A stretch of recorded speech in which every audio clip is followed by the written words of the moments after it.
Un nuovo appuntamento dedicato al calciomercato, la casa del calciomercato calabrese, Teleuropa Network, canale 10 del digitale terrestre in Calabria, in Sicilia orientale. Prosegue la maratona martedì, mercoledì e giovedì con l'appuntamento con tempi supplementari estate. Non vedete il volto consueto di Paolo Amedeo, che non è potuto essere con noi per causa di forza maggiore, ma lo ritroveremo settimana prossima più in forma che mai. Tantissimi argomenti, tanta carne al fuoco.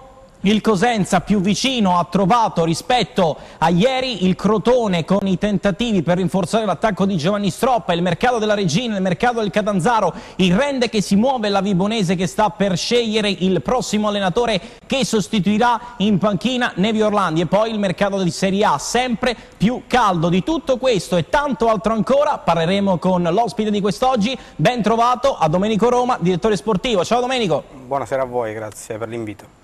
Tantissima carne al fuoco, ve lo stavo annunciando poc'anzi, tantissimi ospiti telefonici tra pochissimo, con qualche retroscena, qualche chicca che abbiamo in serbo per voi. Lo dicevo prima, il Cosenza è più vicino alla conferma di trovato, incontro con il direttore sportivo Stefano Trinchera, con il suo entourage nel cuore pulsante del calciomercato a Milano. Trovato è più vicino al Cosenza, il Cosenza che ha come priorità al momento quella di rinnovare i contratti di De Brucini, ve l'abbiamo raccontato, assolutamente nessun problema, frenata per Saracco, per il resto si valutano occasioni di mercato. Domenico, a questo punto è un Cosenza che sta tracciando sempre di più le linee guida per la prossima stagione. Da cosa si può ripartire in casa Cosenza?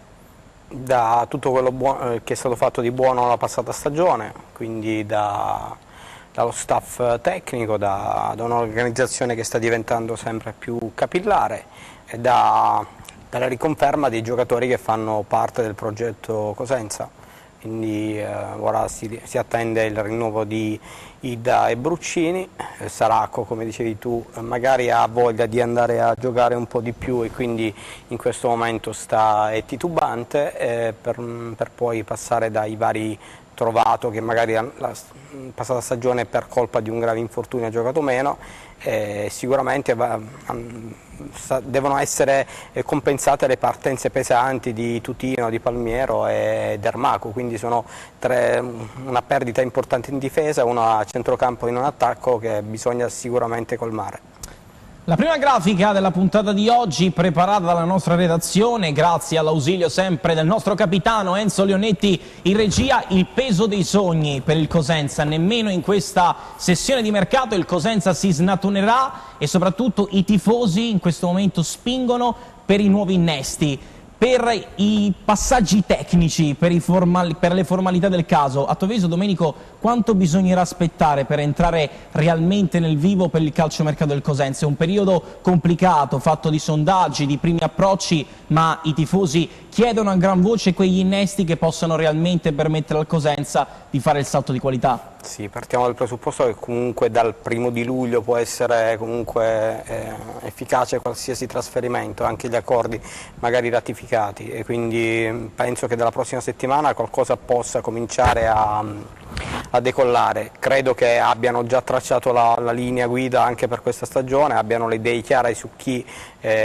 prendere e nei ruoli dove andare a coprire. Ho sentito di una possibile riconferma di Sciaudone, hanno già parlato col Novara, quindi già sarebbe un'altra pedina che si andrebbe ad aggiungere allo scacchiere, una pedina che l'anno scorso è stata diciamo importante, di primo acchito appena arrivato, poi magari nella seconda parte di stagione ha trovato un po' meno spazio, però diciamo che ha avuto un ingresso, un entrée devastante, per poi magari morigerare quello che era stato le prime partite, anche perché se avesse mantenuto quel ritmo, quelle prestazioni sarebbe andato magari in maniera il Cosenza avrebbe centrato degli obiettivi che in questo momento avrebbero potuto cambiare la storia recente della formazione guidata da Piero Braia. Ma è la scelta giusta, a tuo avviso, cercare di perseguire e di mantenere la maggior parte dei calciatori che ha fatto benissimo? Ti fermo un attimo perché dovremmo avere in collegamento il nostro primo ospite telefonico, l'ex tecnico della primavera del Cosenza della scorsa stagione e attuale tecnico dell'Avezzano. Con noi a tempi supplementari Stefano De Angelis. Ciao mister, buonasera. Salve, buon pomeriggio a tutti, salve. Un ben trovato a te mister, stavamo commentando le ultime strategie di mercato del Cosenza insieme all'amico direttore sportivo Domenico Roma, a tuo avviso da cosa invece si deve ripartire per cercare di alzare la famosa asticella in vista della prossima stagione? Ripartire, leggevo un po' di notizie di mercato dei movimenti che sta cercando di fare Stefano Trinchera, magari ecco, già a riuscire a tenere gente come Paez, come Palmiero, giocatori che sono molto importanti, che hanno fatto molto bene in quest'ultimo anno a Cosenza, sarebbe un ottimo punto di partenza, credo.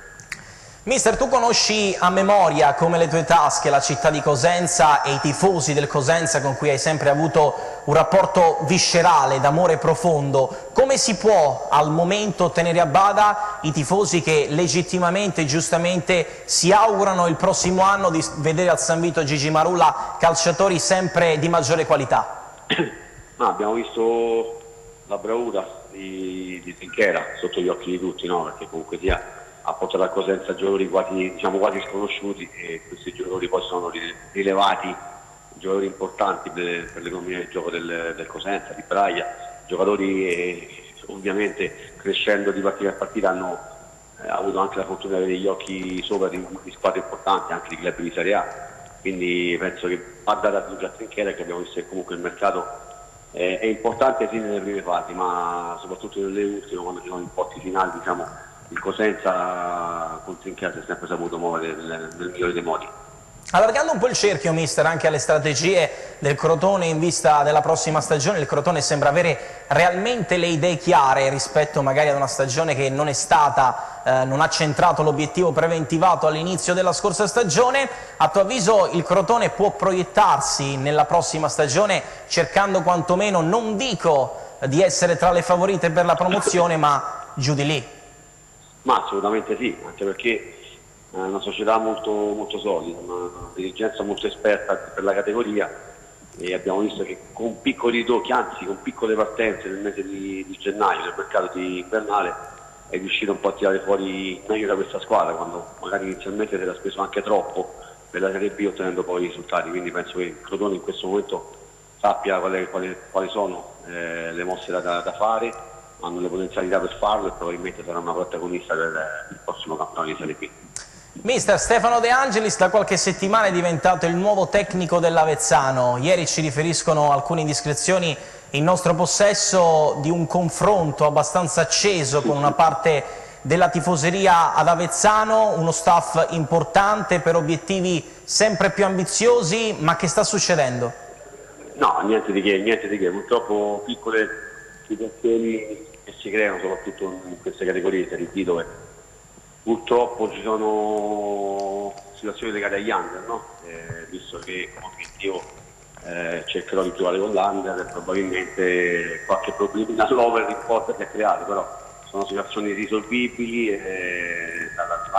la gran parte della tifoseria è vicino alla società, è vicino al direttore, è vicino al sottoscritto, che ha avuto anche attestati ieri di grossa stima da parte della maggior parte della tifoseria avezzanese, perché sanno che qui adesso c'è un buon progetto, un'ottima società che sta facendo dei buoni investimenti per cercare di riportare l'Avezzano dove è di sua competenza, visto poi che l'anno scorso hanno sofferto molto, salvandosi con gli spareggi pre-out, una società nuova, giovane, che è subentrata durante l'anno, nel mese di dicembre, sobbarcandosi tanti debiti della vecchia gestione, salvando l'Avezzano, e quindi c'è tutto per far bene, qui soprattutto da parte della società, che ripeto è una società giovane ma voglia di fare bene. Mister, una carambata, giuro che non l'abbiamo fatta apposta. È in studio con noi Domenico Roma, che ha una curiosità per te, non so che cosa però. Sì. No, in realtà volevo solo fare un grosso in bocca al lupo a Stefano per questa nuova avventura. So che si sta impegnando tanto insieme al direttore staff e sono certo che tutto andrà per il meglio, perché comunque conosco lo Stefano uomo, lo Stefano professionista, quindi posso permettermi di dirlo, giusto mister? Quindi un grosso in bocca al lupo a mister De Angelis e anche al direttore staff. Mister, prima di salutarti a questo punto, che bilancio trai dall'esperienza alla guida del Cosenza Primavera? Mister, ci senti? Abbiamo perso momentaneamente mister Stefano De Angelis, un in bocca al lupo convinto, quello di Domenico Roma a mister Stefano De Angelis, un'avventura importante, avremo modo di approfondire nuovamente, magari perché no, in compagnia del mister nei nostri studi di Tele Europa Network. Però prima di cambiare argomento ci gustiamo la clip, le caratteristiche tecniche di uno dei grandi obiettivi del Cosenza dell'attacco, Federico Bonazzoli. Vediamo.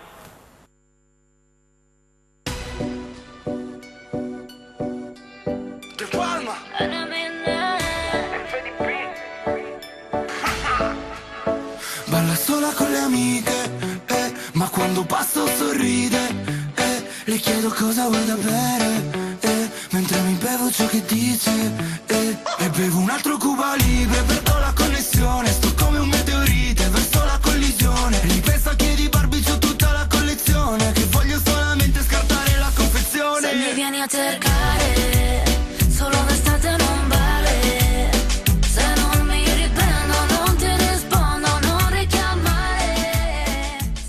C'è la fila per Federico Bonazzoli, obiettivo di mercato del Cosenza e non solo. Abbiamo raccontato ieri nel corso di Qui Mercato con Anna Franchino, al momento da quanto ci risulta non c'è il Benevento nella corsa a Federico Bonazzoli, un Bonazzoli che tra i tanti nomi fatti probabilmente è quello più caldo in tema di mercato. Tra l'altro si sta scatenando sempre di più il valzer di punte nella cadetteria con Iemmello, notizia di giornata che abbiamo raccontato dalle colonne di tuttob.com, che avanza a grandi passi verso Perugia. Il primo nome per l'attacco della Cremonese è Fabio Ceravola. La Cremonese piace un altro calciatore che nello scorso anno ha militato a Parma alla corte di Roberto D'Aversa in scadenza di contratto, Scozzarella. Un altro bomber che potrebbe cambiare presto casacca e Bocalon, che viaggia sempre di più verso il Pordenone che in giornata ha definito la trattativa per l'arrivo tra i pali di Michele Di Gregorio. Venendo invece al Crotone, grazie alla nostra grafica, squadra che vince non si cambia. Il Crotone va avanti con la forza delle idee, con la forza della sua dirigenza e torna a muoversi per tempo. Caro Domenico Roma, ritornare all'antico, visti i risultati, sicuramente credo possa essere la strategia giusta. Io credo che, avendo pagato lo scotto della passata stagione, anche col cambio in corso d'opera, magari non ero nemmeno convintissimi al cambio, secondo me è stato giustissimo riconfermare Stroppa, farlo ripartire con una consapevolezza diversa, con magari una squadra già formata, andare a innestare dove hanno avuto qualche difficoltà. Credo che il Crotone possa essere tra le società che possono fare veramente bene la prossima stagione. Molte volte più sfugge il lavoro di Stroppa. Hai fatto bene, secondo me, Domenico, a cercare di rimettere le cose a posto. L'impatto che ha avuto Giovanni Stroppa nella seconda parte di stagione, grazie anche all'ausilio della società che ha tolto le famose mele marce dallo spogliatoio, chi non aveva grande voglia e grandi stimoli di rimanere a Crotone. A questo punto si parla moltissimo, l'abbiamo raccontato, della suggestione per l'attacco. È arrivato Rutten, piace Camporese, Gerbo è un'idea, ma il Frosinone è al momento nella corsa al classe 89 e più avanti. È un Crotone che a tuo avviso attingerà ancora dall'estero, oppure in questo momento si concentrerà anche per prendere quelle pedine funzionali sia alle idee di Stroppa ma che conoscono il campionato cadetto?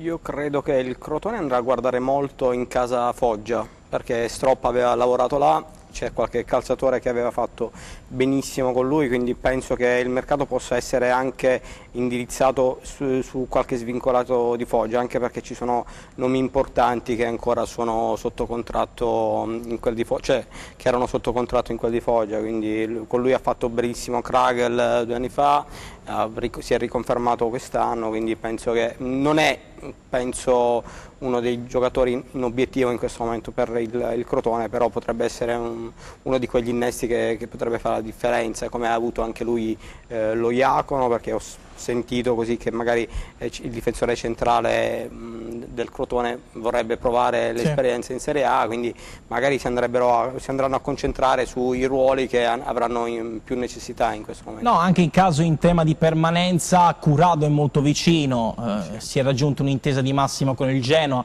formalmente già 2 settimane fa, solamente da ufficializzare. Chi invece al momento ha idee diverse, ma poi si sa, le logiche del mercato cambiano di settimana in settimana, e Vaisanen che vorrebbe provare, parlavo proprio di Vaisanen, vorrebbe provare un'avventura in Serie A, ma poi il mercato è lungo, vale per Palmiero, vale per Tutino, potrebbe valere anche per Vaisanen, qualora non si concretizzassero le ipotesi sperate nella massima serie, chissà, magari non è da escludere un ritorno al passato. Una tua chiave di lettura anche su Simi: il Crotone deve fare di tutto per trattenerlo, oppure tu, a fronte di un'offerta importante, te ne priveresti? Secondo me sarebbe giusto sentire tutte le offerte davanti a un'offerta che sia consona a quello che è il calciatore, a quello che può fare il calciatore, accettarla e magari puntare su qualcun altro. Credo che Simi abbia fatto il suo, non abbia finito il suo percorso, ma abbia fatto un percorso importante a Crotone. Era arrivato in sordina, ha giocato poco il primo anno, ha giocato molto di più il secondo, quest'anno si è confermato un attaccante di razza. Secondo me era partito anche con per fare magari il secondo a Budimir, invece poi si è ritrovato lui protagonista con un Budimir volubile che non voleva, secondo me non aveva più voglia di rimanere a Crotone, quindi cercavano esperienze, come chi è andato via nel mercato di riparazione di gennaio non aveva più gli stimoli per continuare a Crotone. Mi sembra che il Crotone abbia una coerenza anche nelle scelte, non insegue nessuno. Se non si vuol rimanere al Crotone, il Crotone poi alla fine se ne fa una ragione. Vedi per Sampirisi, il Crotone ha tentato qualche approccio, ma poi il calciatore, che era un'idea del Lecce in Serie A, ha sposato addirittura un progetto in una categoria inferiore come Monza. Scelte discutibili, ma senza dubbio che nelle logiche del mercato attuale, con un ingaggio superiori, ci possono stare. Sì, però anche là sono scelte personali. Credo che Sampirisi abbia fatto una scelta lungimirante, però secondo me era, a mio avviso, a mio modestissimo parere, ora come ora Lecce è una società importante, una società che vuole confermarsi anche in Serie A. Io avrei accettato ad occhi chiusi la Serie A, sarà per la categoria, sarà perché conosco comunque quello che si può fare ancora a Lecce di buono. Io avrei optato per una Serie A. Giustamente ora c'è il fascino di Berlusconi, c'è il faro, c'è il catalizzatore, Galliani. c'è Berlusconi con Galliani che stanno catalizzando il mercato di Serie C, stanno prendendo giocatori anche dalla Serie B o addirittura da categorie superiori, quindi credo che sia in questo momento Monza il sogno di diversi giocatori, come lo può essere Bari di alcuni altri giocatori, come lo era Bari di alcuni giocatori nella passata stagione. Per progettualità, il fascino del Condor, il fascino del presidente Silvio Berlusconi, l'opera di convincimento sta andando a scacco, a segno, anche per un possibile obiettivo di mercato del Cosenza, che è Arrigoni, in uscita appunto da Lecce. Un altro giocatore che ha fatto comunque bene negli anni, da Cosenza fino a Lecce, è un centrocampista importante, sicuramente per la categoria sarebbe ancora un lusso, ma anche come ha fatto con la Manna, perché ha preso un portiere secondo me fortissimo, che ha fatto bene sia in A che in B, quindi si è andato a tutelare, anche se aveva anche Guarna, che non è da meno, però aveva un pedigree diverso rispetto alla Manna. Tutto qua. Intanto, allargando il cerchio all'intera categoria cadetta, purtroppo ogni estate ci ritroviamo a commentare delle vicende spiacevoli.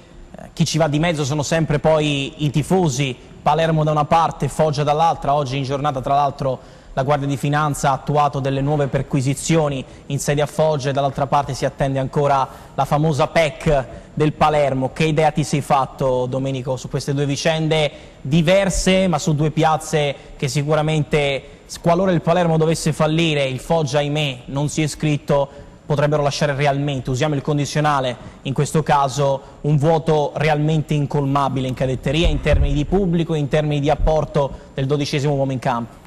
Per quanto riguarda Palermo, non so, è dall'inizio che questa storia si è portata avanti, è stata da qualche anno che sta peggiorando. In realtà probabilmente i tifosi in questo momento speravano più in una serie, cioè il male minore in questo momento probabilmente era la Serie C.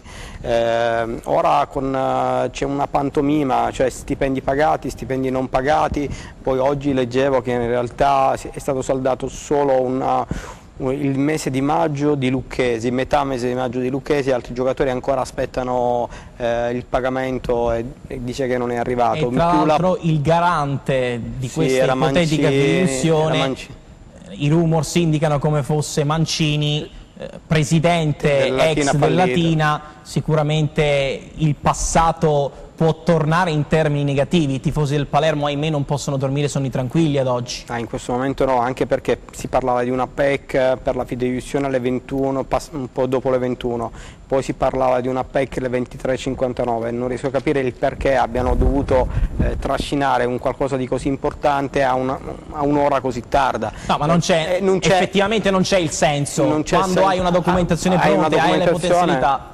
Credo ti muovi per tempo. Ma faccio l'esempio del Trapani, che sembrava in una situazione drammatica, in realtà ne è uscito alla grande con una fideiussione fatta in generale, quindi una fideiussione con una società importante, con soldi messi, pagamenti fatti, quindi se c'era volontà, in realtà per quello che ho potuto subodorare anche a Foggia sono andati molto vicini all'iscrizione, in realtà mancavano poche centinaia di migliaia di euro per depositare il tutto, sì, perché hanno pagato gli stipendi dei calciatori, mancava in realtà solo la fideiussione, quindi secondo me era più da privilegiare una società come è stata Foggia, che ha pagato comunque dipendenti e calciatori, e non una società che non ha pagato nessuno. Il quadro delle panchine invece è chiuso pressoché in Serie B, con Alessandro Nesta, nuovo tecnico del Frosinone, Pippo Inzaghi che siederà nella prossima stagione sulla panchina del Benevento. Tutti i nodi sono venuti finalmente al pettine. Chi avrà l'arduo compito secondo te, Domenico, di partire con il favore del pronostico anche in tema di calciomercato? Da chi ti aspetti tanto? Allora, a livello di squadra sicuramente è chi è retrocesso tenterà subito una risalita, quindi si parlerà dell'Empoli, si parlerà del Benevento che ha fallito quest'anno il grande approccio, il Frosinone che comunque sono 2 o 3 anni che ha un ascensore, sale e scende dalla Serie A, quindi diciamo che ci sono diverse società che ambiranno a diventare i protagonisti della stagione. Immagino che con la riammissione del Venezia ci possa essere anche un cambio, un'inversione di rotta a Venezia. A Crotone, come abbiamo detto prima, sicuramente quest'anno cercheranno di fare qualcosa di diverso dalla passata stagione. Dovremo vedere chi sarà il Cittadella di turno, chi sarà la rivelazione di turno. Mi auguro con tutto il cuore che lo sia il Cosenza, perché ha le potenzialità per farlo, ha un allenatore capace di poter guidare una squadra dove merita, quindi io mi auguro che la prossima stagione il Cosenza sia un po' il Cittadella di quest'anno. E nonostante l'obiettivo raggiunto, chi si prepara nuovamente a voltare pagina è la Salernitana, che a meno di clamorosi colpi di scena dirà addio nuovamente a Menichini. Non sarebbe stato il caso, Domenico, di proseguire con un tecnico che ha dimostrato di poter dare serenità alla piazza, alla squadra, per poter raggiungere l'obiettivo, piuttosto che cambiare e stravolgere nuovamente gli equilibri? E c'è chi parla addirittura in quel di Salerno di un Giampiero Ventura in orbita salernitana. Sì, ho letto anch'io questa notizia con Ventura al posto di Menichini. Certo, Menichini si sarebbe guadagnato la riconferma per quello di buono fatto al finale della passata stagione, anche se io ti dico proprio fuori dalle righe mi piacciono i tecnici molto più giovani, cioè sì, qualcuno che può dare qualche idea, quindi però là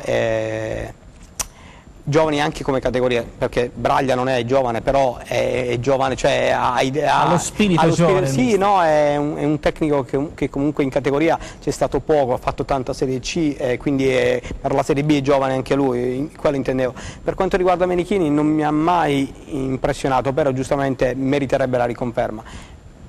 da vedere più che altro se riconfermano Fabiani, cioè se magari Su quello sono più vicini rispetto al passato. Sì. E Fabiani, il nome maggiormente gradito dal direttore sportivo attuale, che potrebbe essere riconfermato a meno di clamorosi colpi di scena, sarebbe Marco Baroni.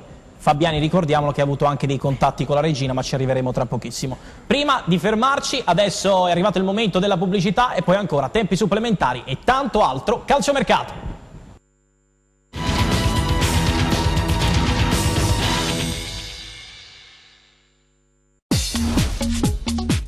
Cerca Teleeuropa sul tuo Play Store o Apple Store e scarica la nostra app.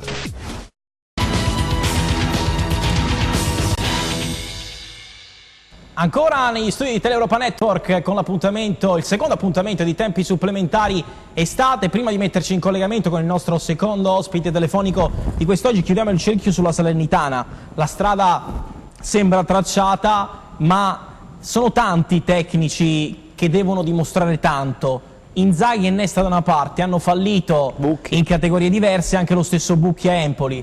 Perché le società vanno a scegliere poi alla fine, vanno a privilegiare questi ex calciatori che però ogni volta bucano l'obiettivo? È una tendenza abbastanza strana. Perché Guardiola ha fatto tanto bene, ma ha creato anche dei mostri, perché ognuno che va a prendere un tecnico giovane che magari non ha esperienza dice magari trova il suo nuovo Guardiola, ma non è sempre così, perché comunque lui arrivava da un'esperienza fatta nella parte B nel Barcellona B, quindi si era formato in maniera differente. Naturalmente questi tecnici hanno bisogno di confermarsi, perché sia Inzaghi che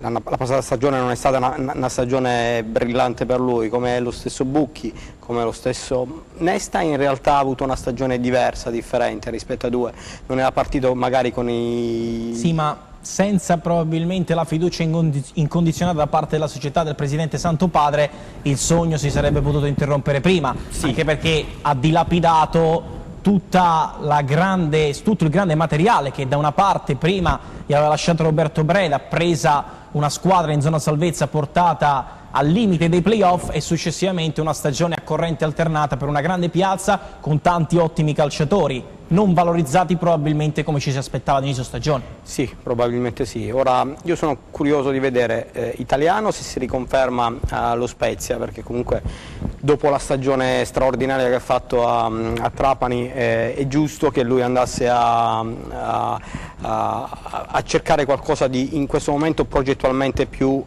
stabile, perché Trapani sappiamo che ancora non ha un direttore sportivo, non ha un tecnico, la società ancora non si è espressa in questo ambito.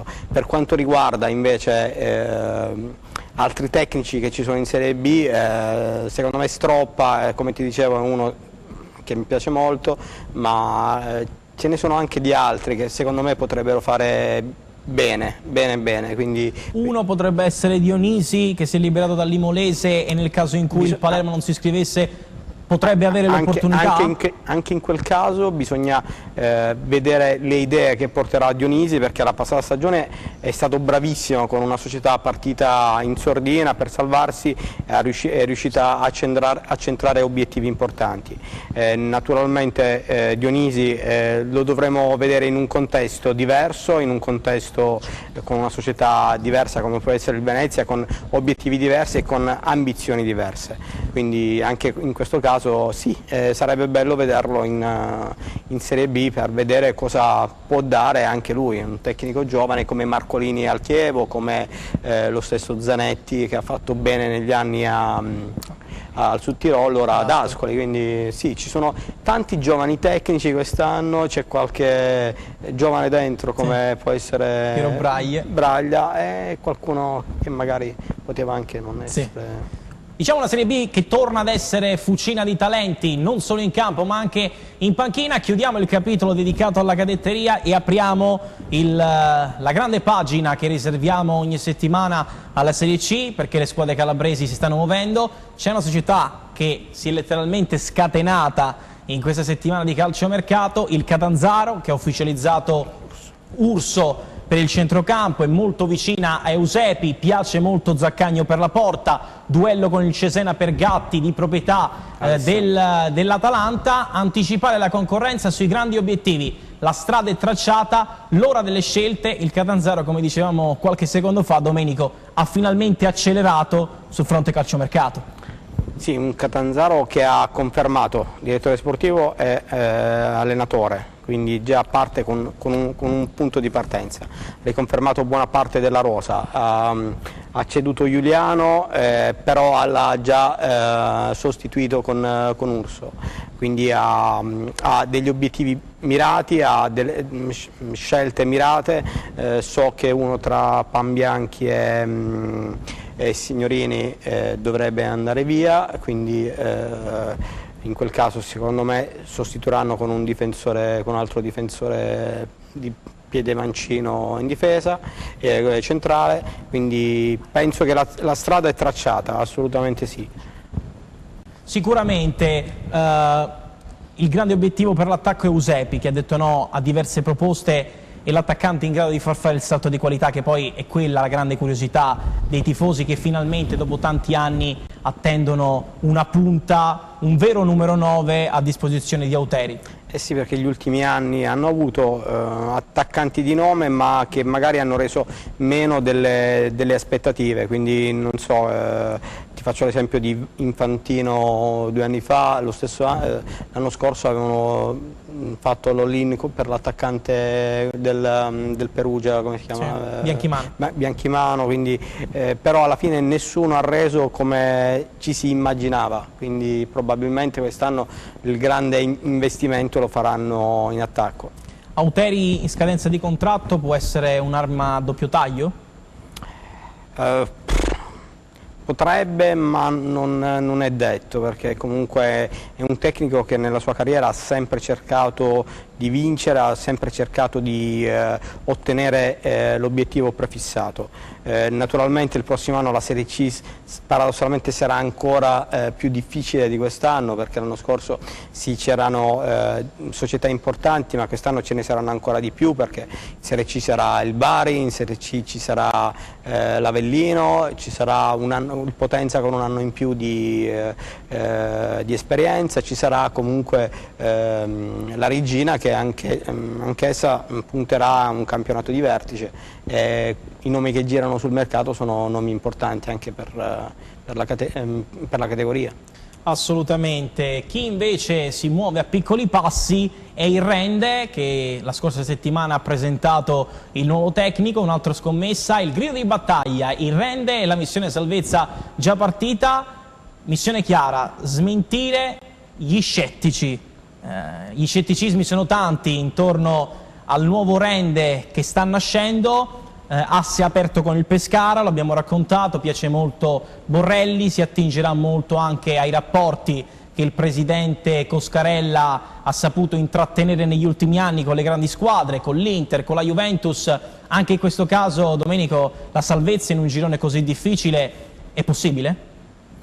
Perché no? Ho sentito la conferenza stampa di presentazione di Andreoli, dove il presidente Coscarella diceva che prima i valori umani e poi tutto il resto, quindi ha fatto questa scelta che negli ultimi anni comunque diciamo che ha sempre avuto ragione, perché sia con Trocini che con Modesto la passata stagione ha avuto 3 campionati importantissimi, quindi probabilmente glielo auguro al presidente, glielo auguro al Rende, che anche quest'anno riescano a ripetere quello di buono fatto nelle passate stagioni, e perché no, hanno una capacità tale di conoscere il mercato, di conoscere i giovani, hanno comunque intrapreso questo percorso, e spero con tutto il cuore che come realtà perché comunque è una realtà calabrese, una realtà a noi vicina, possa fare bene anche la prossima stagione e si possa salvare.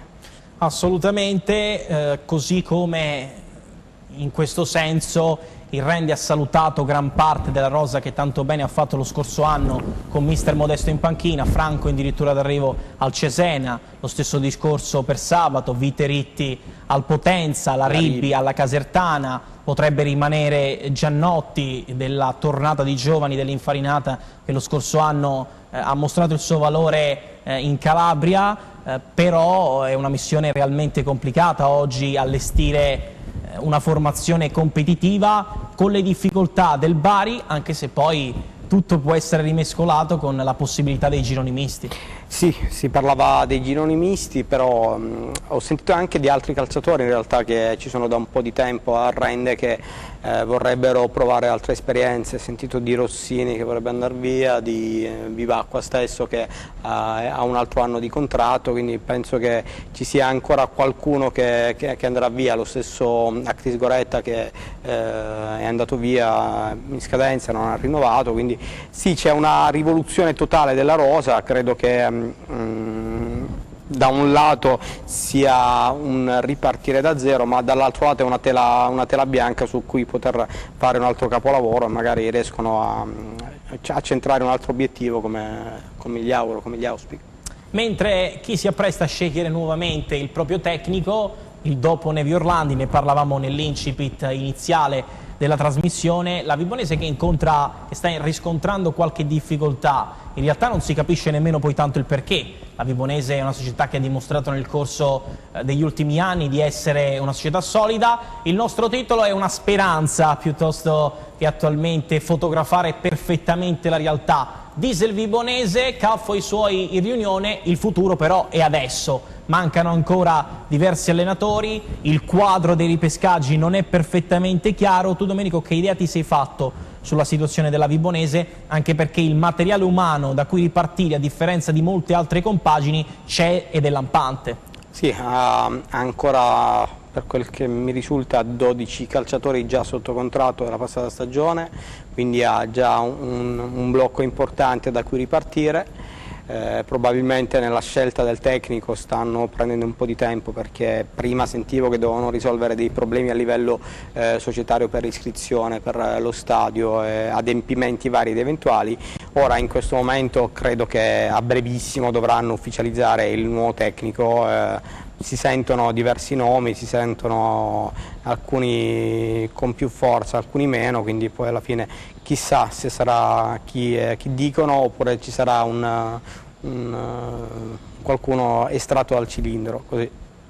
Senza dubbio. Un attaccante che piace, un profilo che piace alla Vibonese per l'attacco è quello di Gatto, svincolato dopo l'esperienza all'Arzachena. C'è molta concorrenza, ma la Vibonese ha mantenuto i contatti diretti con la gente, sperando in una soluzione rapida anche di questa vicenda. Chi fa le cose in grande, penso sia sotto gli occhi di tutti, è la regina del presidente Gallo, che dopo aver ripreso il Sant'Agata ha inaugurato una sede in pieno centro città, dopo aver ufficializzato Mimmo Toscano. Scelte importanti, scelte convinte, le strade sembrano incrociarsi, quella di Mimmo Toscano reduce da qualche colpo a vuoto, lo conosciamo tutti come il cannibale, un allenatore che realmente sa vincere i campionati. Abbiamo titolato, grazie all'ausilio della regia, I passi giusti. La regina fa le cose in grande e soprattutto Domenico progetta. Ha fatto tantissimo da quando è arrivato ad ora, ha fatto più di quello che hanno fatto passate gestioni in tanti anni. Si è ripreso il Sant'Agata, che secondo me è la casa per una società, è la cosa più importante, perché dare un luogo sia per gli allenamenti che per il settore giovanile è una cosa fondamentale. Ha capito che bisognava ripartire da qualcosa di concreto, l'ha fatto col Sant'Agata, ha aperto una sede in centro città per dare nuova linfa alla società e soprattutto sta mettendo mani al portafoglio per poter fare bene. In collegamento telefonico con noi mister Davide Dionigi. Ciao mister, ben trovato. Ciao, buongiorno a voi, ben trovati. Stavamo parlando di regina, mister, guarda caso caschi a fagiolo, mai come in questo caso. Le cose stanno finalmente tornando a mettersi come si deve dopo un periodo abbastanza lungo di smarrimento e di idee confuse. Credi che ci siano realmente i presupposti per vivere la prossima stagione da grande protagonista, nonostante un girone complicato sulla carta? Scusa, ho dato della voce, ho perso il primo pezzo. No, se ci sono i presupposti, mister, per recitare un ruolo da grande protagonista per la prossima regina? Ma io sicuramente sì, a parte l'augurio di cuore che faccio, però penso che il primo anno è servito fatti forse anche degli errori in buona fede e per volere tutto e subito. Forse un minimo di programmazione, pur non vincendo, andava fatto, però penso che sia servito, e quest'anno già la scelta di Mimmo, di Toscano, una garanzia, sicuramente fa ben pensare per l'inizio di questa stagione, anche se poi però sappiamo, abbiamo degli esempi storici, uno fra tutti Gorito, che poi per vincere le componenti, le variabili sono tante, però secondo me è servita tanto la stagione appena conclusa. Mister, tra le tante tue ex squadre guidate, senza dubbio il Catanzaro ha avuto un posto importante. Ci sono le basi anche, secondo lei, secondo te, mi permetto di darti del tu, ovviamente, per poter anche qui fare le cose per bene, nonostante le difficoltà del caso, che anche a Catanzaro sono tante?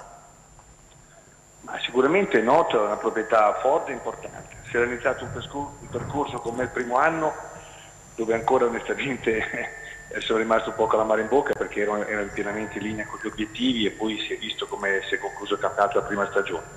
Poi Noto ha fatto un grande rilancio alla proprietà, prendendo un direttore esperto e un allenatore esperto per la categoria, dove ha chiaramente annunciato che in 2 anni si punterà alla Serie B. Ora il primo si è concluso malauguratamente non in modo molto felice, insomma, anche per gli investimenti fatti, quindi io mi aspetto che sicuramente quest'anno punteranno alla vittoria del campionato. Questo poi viene a dire il discorso come per la Regina, poi non è sempre facile, perché in questo girone quest'anno ci saranno squadre veramente da un potenziale non solo tecnico ma soprattutto economico importante. Mister, con te vorrei allargare anche il cerchio al mercato di Serie A che sta imperversando in queste ore più che mai sul giro di bomber. Da un grande bomber quale sei stato, che idea ti sei fatto sul caso Icardi? È un'occasione di mercato a livello attuale, tra Lukaku, anche la stessa Roma che deve prendere un grande attaccante per il dopo Dzeko, sarà l'estate all'insegna dei bomber? Questo sicuramente, ma un po' come tutti gli anni, dai. E io penso che alla fine la ciliegina è sempre chi fa gol, perché poi sono quelli che spostano gli equilibri in ogni sistema di gioco, in ogni identità di gioco. Io penso che Icardi va fatto un discorso un po' più ampio, bisogna capire chi ha preso il manico dell'Inter, cioè Conte. Conte e la forza di Conte sono sempre stati i gruppi. L'emblema più grande è stato il capolavoro fatto con l'Italia, con una squadra normale. Non so quanto Conte sia una persona, un allenatore che può, non voglio dire sottostare, perché è un termine anche sbagliato, però stare a vari capricci di vari generi, giusti o sbagliati che siano, non sento merito, perché non conoscendo neanche le dinamiche non mi permetto di giudicare, però è un allenatore che predilige sicuramente l'aspetto comportamentale, cioè il gruppo, a tutto il resto. Penso sia questa la chiave di lettura, anche perché sa benissimo che Conte è uno che, parliamoci chiaro, vuole vincere al primo anno, lui la programmazione conta poco, perché è un allenatore che ha la forza e la capacità di decidere immediatamente. Penso sia questa la lettura di Icardi. Se poi dare via Icardi porti un grande attaccante, penso lo faranno. Mister, prima di salutarti, ne parlavamo prima con il direttore sportivo Domenico Roma in studio, tante squadre di Serie C sono alla caccia di un nuovo tecnico, c'è qualcosa che bolle in pentola per il futuro, per il tuo futuro? Ma oggi per gli allenatori, sai, non è facile perché le dinamiche che si vengono a trovare sono... L'anno scorso ho avuto la forza di star fermo, perché purtroppo le scelte degli ultimi anni non sono state felici da un punto di vista ambientale. In Lega Pro ne ho fatti 5 anni, io sono stato quinto anno di Lega Pro, in 5 anni di Lega Pro ho giocato 2 finali, purtroppo perse, e una promozione dalla Cela B sul campo. Poi, come vedi, si rischia di stare comunque a casa nonostante i risultati. È un mondo dove bisogna avere pazienza, mi ho prefissato di non sbagliare più la scelta, cioè preferisco andare a lavorare anche in un ambiente più, diciamo, ridotto, passami in termini di prestigio, ma dove c'è la possibilità di poter, non voglio dire programmare, perché non esiste questa parola in Italia, però perlomeno avere la tranquillità o la pazienza di poter fare vedere un qualcosa, anche perché dove è stato fatto negli altri anni, ti ripeto, ho raggiunto obiettivi importanti, dove non mi è stato permesso è stato meglio di me. Mister, la calma e la pazienza sono le virtù dei forti, un grande in bocca al lupo per il futuro e grazie per essere stati in nostra compagnia. Un abbraccio. A voi, a presto, a disposizione, ciao. Anche qui il mercato degli allenatori imperversa, Domenico, però cambiamo argomento. Il mister parlava di Icardi prima. Con la nostra regia abbiamo riassunto in grafica le breaking news della giornata, le ultimissime ore, le trattative che stanno imperversando nella capitale del calciomercato, in quel di Milano. L'Inter ha alzato l'offerta per Barella, vicina ai 40, tra i 40 e i 45 milioni, più una contropartita tecnica che in questo caso dovrebbe essere Di Marco, dopo che Antonio Conte ha bloccato il trasferimento di Bastoni. La Juventus ha di fatto preso De Ligt, operazione tra i 70 e i 75 milioni di euro all'Ajax e 12 milioni di euro netti a stagione, mentre l'Arsenal, per non farsi cogliere impreparato da un assalto che il Milan potrebbe fare da qui alle prossime settimane per Lucas Torreiras con il placet assoluto di Marco Giampaolo, ci sta provando per Leandro Paredes, probabilmente in uscita dal Paris Saint-Germain. Una Juve, Domenico, che continua a rinforzarsi. Ramsey a 0, Rabiot a 0, accordo quinquennale da 7 milioni di euro a stagione, e adesso prendi il difensore probabilmente più forte sul mercato. La Juventus si sta attrezzando realmente per provare nuovamente a vincere la Champions con un Gianluigi Buffon in più. Credo che il mercato della Juve sia in ottica Champions. Sanno di essere attualmente più forti in Italia, anche se altre società si sono rinforzate, perché è naturale che l'Inter con Conte punti a fare qualcosa di stratosferico, però è il primo anno e non sempre non è semplice colmare il gap che c'è dalla Juventus, quindi la Juve si sta ripotenziando, sta facendo un mercato all'insegna di gioventù ma allo stesso tempo forza, perché De Ligt è un giocatore importante, perché il francese, come si chiama?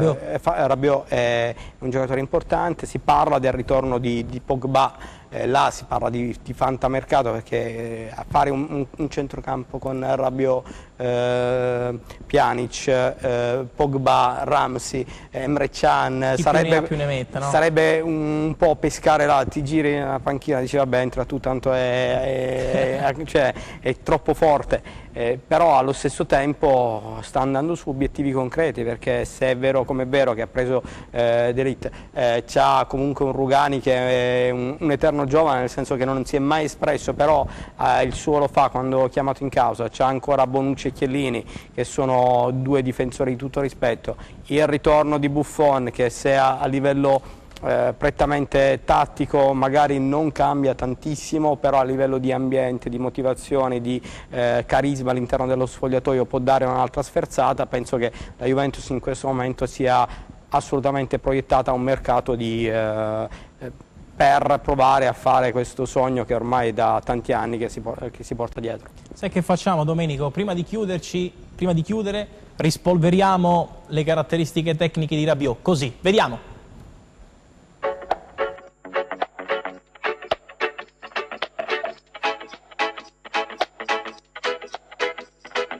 Parlano di fare la vacanza colta, ma poi alla fine vanno dove c'è gnocca. Sai la gente quando il sole la scotta, come Peter Pan vuole fotterti l'ombra quando penso agli anni passati. Noi così proletari, altro che Bali, sognavamo Bari, no, fricchettoni sì, racchettoni, gavettoni no, ombrelloni né, mani, neanche per gli asciugamani, invece dei castelli con la sabbia facevamo case popolari. Cosa importa se sognavi in Puerto Rico? Sembra il paradiso anche Ostia Lido in termini estivi. Siamo quasi in chiusura, ringraziamo per essere stati in nostra compagnia. Domenico Roma, direttore sportivo, alla prossima. Grazie a Domenico. voi. Grazie per l'invito. Grazie alla regia capitanata da Enzo Leonetti, e salutiamo Paolo Amedeo, che ritroveremo la settimana prossima sempre al timone di Tempi Supplementari, e soprattutto un grazie a voi che ci seguite con tanto affetto da casa. La maratona proseguirà e tornerà martedì e mercoledì con Anna Franchino in diretta dalle 15. Noi ci salutiamo, una buona notte da Tilio Malena. Ciao!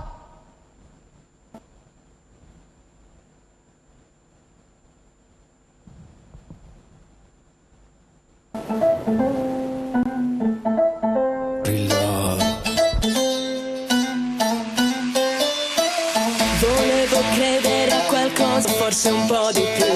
Di frasi a metà non ne posso più. Tu che mi scrivi in direct, sono andato alle Hawaii. Felicità è un gusto che non prendo mai. Diremo pure ad Eva che un morso alla mela ti cambia la carriera ora. Di Eva. E lasciami ballare tutta l'estate, quando il sole sale sento la voce urlare. Il cambiamento sotto una luna nuova, da una finestra suona la musica che fa.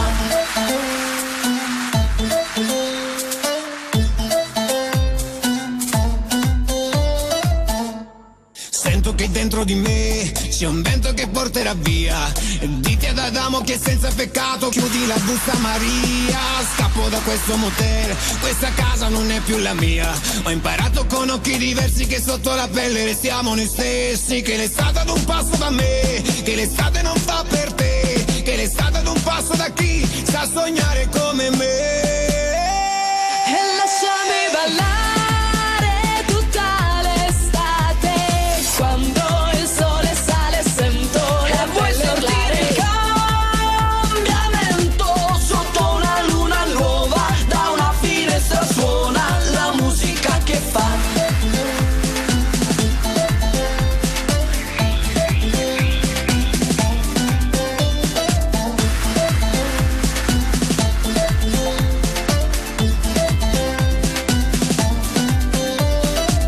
Diremo pure ad Eva che un morso alla mela ti cambia la carriera.